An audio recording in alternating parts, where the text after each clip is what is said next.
Hello दोस्तों, स्वागत है आप सभी का महेश एकेडमी यूट्यूब चैनल पर। तो आज से आपके लिए जो है मैथ की आपकी केवीएस के लिए क्लासेस स्टार्ट होने वाली हैं। आपका स्टार्टिंग से जो भी आपके सिलेबस में है, जो भी आपके मैथ के क्वेश्चंस आएंगे, वो सारे हम एक लाइन से कराते हुए चलेंगे। एक एक टॉपिक आपका जो भी आता है केवीएस के एग्ज़ाम के लिए, जो भी आपका इम्पोर्टेंट होगा, वो सारे टॉपिक हम क्लियर कराते हुए चलेंगे। तो सबसे पहले हम बात करेंगे आकृतियाँ और स्थान की। तो आकृतियाँ और स्थान जो होता है आपका, जैसे कि हमारे आसपास की जो दुनिया होती है, जिसे हम लगातार अनुभव करते हैं, अगर हम वह बहुत ही अस्पष्ट और धुंधली हो जाएगी अगर हम उन आकृतियों और स्थानिक संबंधों में स्वयं को संगठित करते हुए ना चले। आकृतियों और स्थानिक संबंधों के कारण ही हम अलग अलग वस्तुओं को देख पाते हैं और उनकी विभिन्न विशेषताओं को भी समझ पाते हैं। ये जो अनुभव होता है आपका, या समझने की जो क्षमता होती है आपको, इसी को हम स्थानिक समझ कहते हैं।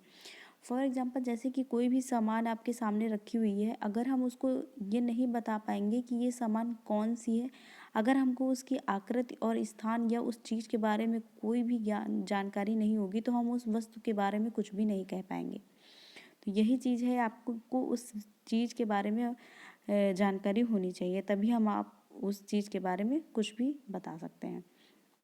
तो सीखने के लिए, जैसे कि सीखने के लिए यहाँ पर विषय वस्तु लिखा हुआ है कि अवधारणाएं होती हैं, जैसे कि आपको पता होना चाहिए अंदर किसे कहते हैं, बाहर किसे कहते हैं, बड़ा छोटा क्या होता है, सबसे बड़ा और सबसे छोटा क्या होता है, ऊपर नीचे क्या होता है, पास दूर क्या होता है, और सबसे पास और सबसे दूर क्या होता है, या कि ऊपर के क्या होता है और के नीचे क्या होता है। तो यहाँ पर जैसे फिर उसके बाद दिया हुआ है 3 आयामी आकृतियाँ। तो 3 आयामी आकृतियाँ होती हैं आपकी, जैसे गोलाकार हो गई, बेलनाकार हो गई, शंकु की आकृति हो गई। तो यहाँ पर आप देखेंगे, तो जो आपका जैसे गोलाकार हो गया, तो गोलाकार आपका गोला जो होता है वो ये होता है सर्कल।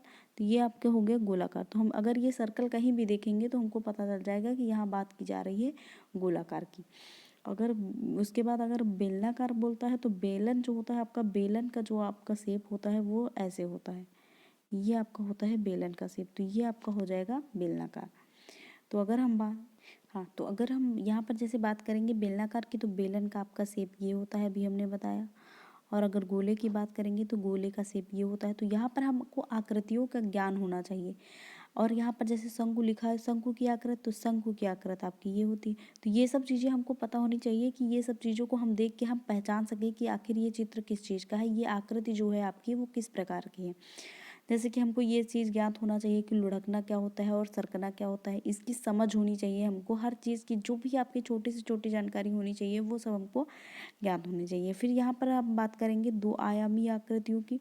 तो 2 आयामी आकृति होती है आपकी, जैसे कि वृत्त, आपका ये जो वृत्त बना हुआ है इसको देखकर हम पहचान जाएं।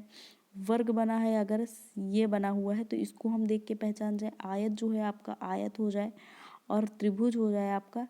ये सब चीज़ों जो है हम अगर देख के तुरंत पहचान लें, तो इन सब चीज़ों के लिए ये सब टॉपिक आपको पढ़ने होते हैं। ये सीखने के लिए बहुत ही महत्वपूर्ण चीज़ें हैं। तो यहाँ पर जैसे नेक्स्ट हमने लिखा है कि 1 से 9 तक की संख्याएं।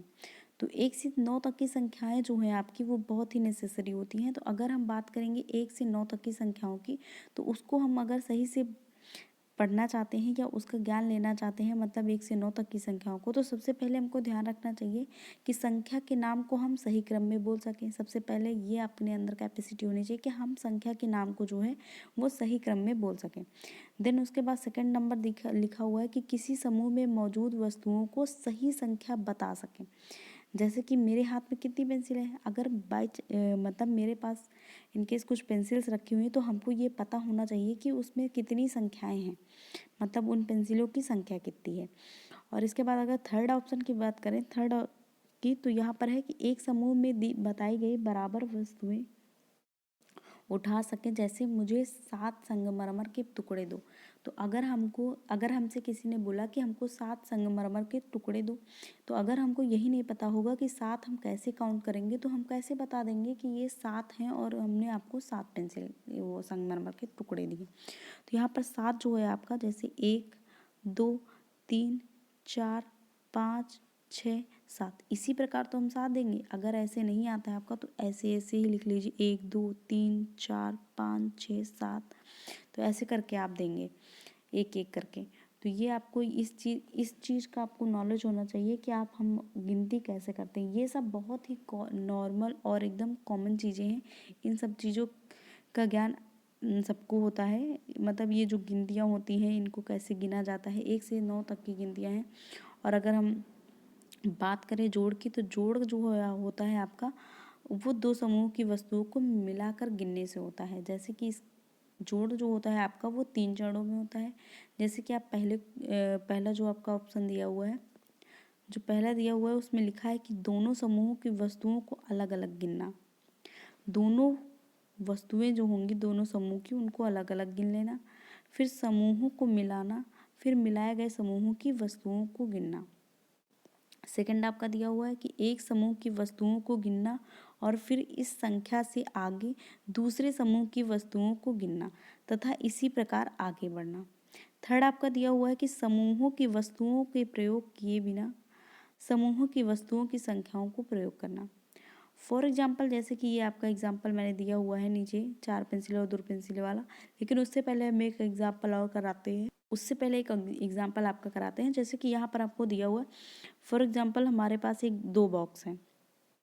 ओके, तो यहाँ जैसे हमने मान लिया कि हमारे पास 2 बॉक्स हैं, एक ये बॉक्स है, एक ये बॉक्स है।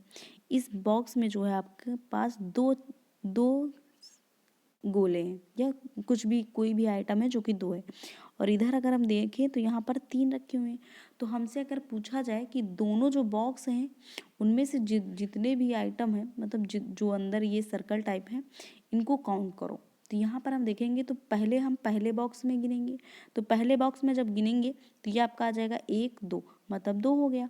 उसके बाद दूसरे बॉक्स में गिनेंगे तो यहाँ पर 3 है, 1 2 3, तो यहाँ 2 + 3 हो जाएगा। तो यहाँ से आपका जो आंसर आ जाएगा वो 5 आ जाएगा। तो मतलब जो बॉक्स के अंदर जो कुल है वो आपकी 5 हो जाएंगी।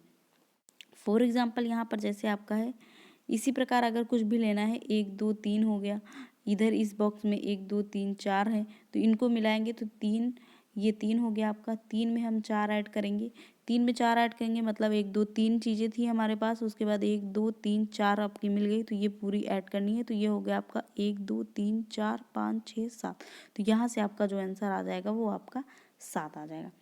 तो इसके बाद जैसे कि ये हमने लिया है एग्जाम्पल। यहाँ पर एग्जाम्पल नंबर फर्स्ट आपका दिया हुआ है कि 4 पेंसिलें और 2 पेंसिलें हैं, तो दोनों मिलाकर कुल कितनी पेंसिलें हुए। तो यहाँ पर 4 है और 2 है, 4 में से 2 ऐड करेंगे तो 4 + 2 आपका हो जाएगा 6 पेंसिलें। तो यहाँ से आपका आंसर आ जाएगा 6 पेंसिलें। ये नॉर्मल से आपके जो हैं वो आपके जोड़ करने के तरीके हैं। जैसे कि नेक्स्ट आपका दिया हुआ है कि अलमारी के एक शेल्फ में 2 पुस्तकें रखी हैं, उसी शेल्फ में 5 पुस्तकें और रख दी जाती हैं, तो शेल्फ में कुल कितनी पुस्तकें होंगी।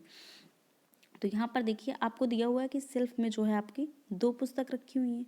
उसके बाद दिया है कि उसमें से हम और 5 पुस्तकें और रख देते हैं, तो 2 + 5 आपका हो जाएगा 7। तो यहाँ से जो आपका आंसर आ जाएगा कि 7 आ जाएगा। तो यहाँ पर जो आपकी शेल्फ में कुल पुस्तकें हैं वो आपकी 7 हो जाएंगी।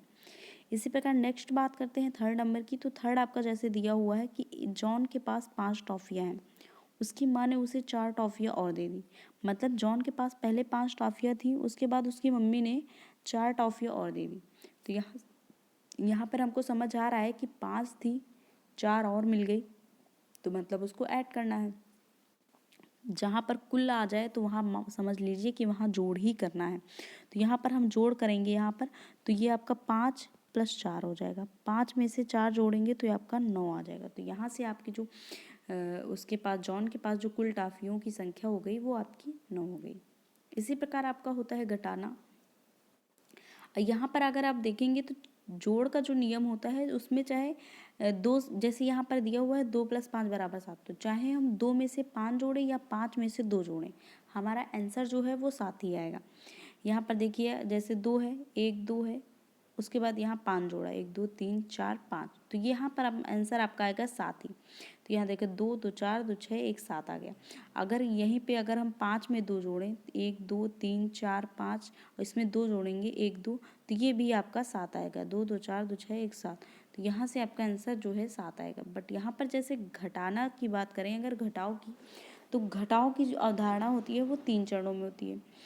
जैसे कि इसके जो क्वेश्चन बनता है ये 3 टाइप से बनता है। जैसे कि निकाल लेना, जैसे कि यहाँ पर हमने ये निकाल लेने का एग्जाम्पल दिया हुआ है कि रोहन के पास 5 पेंसिलें हैं, उसने 2 पेंसिलें अपने भाई को दे दी, तो उसके पास कुल कितनी पेंसिलें रह जाती हैं। उसने इतनी, मतलब कि उसके पास 5 पेंसिल थी, उसने 2 पेंसिल अपने भाई को दे दी, भाई को दे दी मतलब कि उन 5 में से 2 पेंसिल निकाल ली, तो उसके पास कुल कितनी पेंसिल रह जाती हैं। तो यहाँ पर हम 5 थी, देखिए यहाँ पर रोहन के पास जो पहले थी वो 5 थी, उसमें से उसने 2 अपने भाई को दे दी, तो यहाँ से 5 माइनस 2 हो जाएगा, तो आपका 3 पेंसिल बचेगी। जैसे 5 माइनस 2 हम कैसे करेंगे, ये जैसे 5 आपके पास है, इसमें से 2 हमको माइनस करना है, 1 माइनस किया, 2 माइनस किया, तो यहाँ पर आपकी बची 1 2 3, मतलब कि 3 पेंसिल्स। तो यहाँ से आपका आंसर आ जाएगा 3 पेंसिल। इसके बाद सेकंड जैसे आपका कॉन्सेप्ट आता है तुलना करना। तुलना करने के बेसिस पे सवाल आपके कैसे आते हैं, जैसे कि लिखा है कि रोहन के पास 5 पेंसिलें हैं, रोहित के पास 2 पेंसिलें हैं।